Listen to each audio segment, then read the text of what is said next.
بسم اللہ الرحمن الرحیم۔ السلام علیکم ورحمۃ اللہ وبرکاتہ۔ کیسے ہیں دوستوں، محترم بزرگوں، عزیزوں؟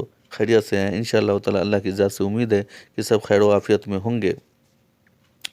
اور یہ آج کی ویڈیو جو ہے، اس ویڈیو میں مولانا الیاس رحمۃ اللہ علیہ کی کارگزاری بتائی جا رہی ہے۔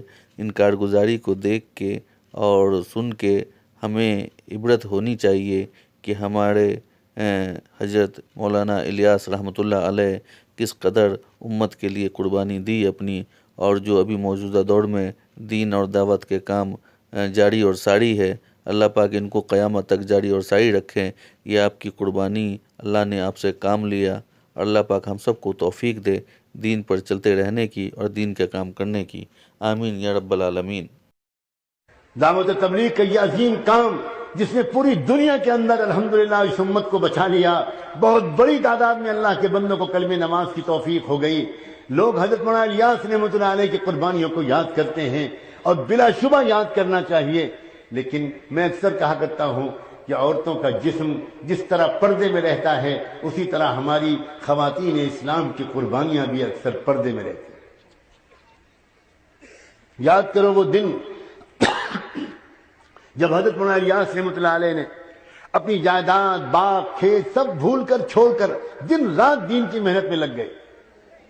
ان کے لوگوں نے ان سے بہت کہا کہ آپ کے پاس بڑی جائیداد ہے، باغات ہیں، لوگوں نے قبضہ کر لیا ہے، تھوڑی توجہ کر دیجئے۔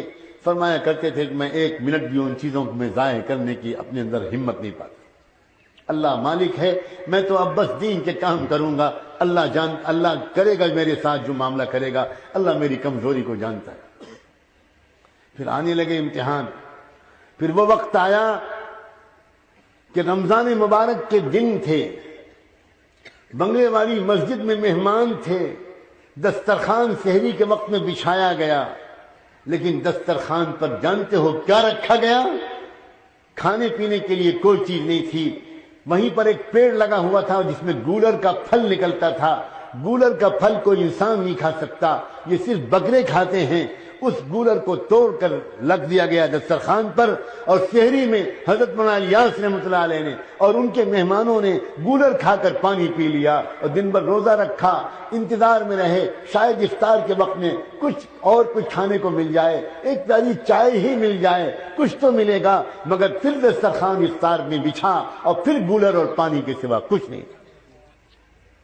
جب ایسے دن گزرنے لگے تو حضرت مولانا الیاس نے ایک مرتبہ اپنی بیوی سے کہا، ان کی بیوی اچھے رئیس خاندان کی تھی، اور ان سے کہا کہ دیکھو مجھے لگتا ہے اب میری قسمت میں تو یہی سب لکھا ہے، میں نہیں چاہتا کہ میری وجہ سے تم کو تکلیف پہنچے، میں خوشی خوشی تم کو آزاد کر دوں گا، کوئی تحفہ دے سکوں گا تو دے دوں گا، تم کو طلاق دے دوں گا، تم چلی جاؤ اپنے میکے واپس، اور پھر عدت گزارنے کے بعد میری دعا ہے کسی کھاتے پیتے انسان کے ساتھ تمہارا نکاح ہو، تم یہ تکلیف کب تک برداشت کرو گی؟ حضرت مولانا الیاس کی اہلیہ خاموش نہیں، ایک لفظ نہیں بولی، اٹھی اور کوٹری کے اندر گئیں، اور ایک پوٹلی انہوں نے چھپا کر رکھی تھی، اس میں کچھ زیور تھے اور کچھ روپے تھے، وہ لائیں اور لا کر ان کے قدموں پر رکھا، اور کہنے لگی مجھے اپنے گھر سے، اپنے قدموں سے جدا مت کیجئے، یہ جو کچھ ہے میں حاضر کرتی ہوں۔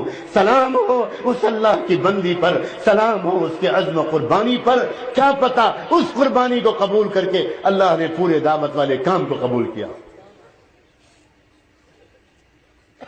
علماء کرام کیوں نہیں جانتے اور یاد رکھتے اس واقعے کو؟ وہ یاد کرتے ہیں حجت الاسلام حضرت مولانا پیر رحمۃ اللہ علیہ کو۔ اللہ اکبر، جب یہ نام آتا ہے میرا دل چاہتا ہے میں اللہ سے کہوں اللہ میرے خاندان کی عزت و ناموس کو ان کے قدموں پر قربان کر دے۔ حضرت مولانا پیر معمولی شخصیت نہیں تھے، ان کی بیوی بھی ایک بہت بڑے رئیس گھرانے کی تھی۔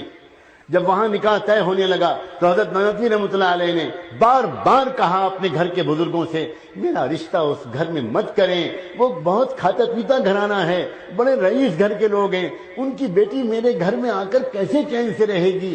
میری زندگی تو فقر میں گزرنے والی ہے، اس کی بیٹی پر یہ ظلم مت کیجیے۔ مگر بیٹی کا والد یہ کہتا تھا میں اپنی بیٹی کا نکاح مولوی قاسم ہی سے کروں۔ نواب تھے وہ اپنے وقت کے، اور جانتے ہو پھر کیا ہوا؟ عورتوں سے کہہ رہا ہوں خاص طور پر یہ باتیں،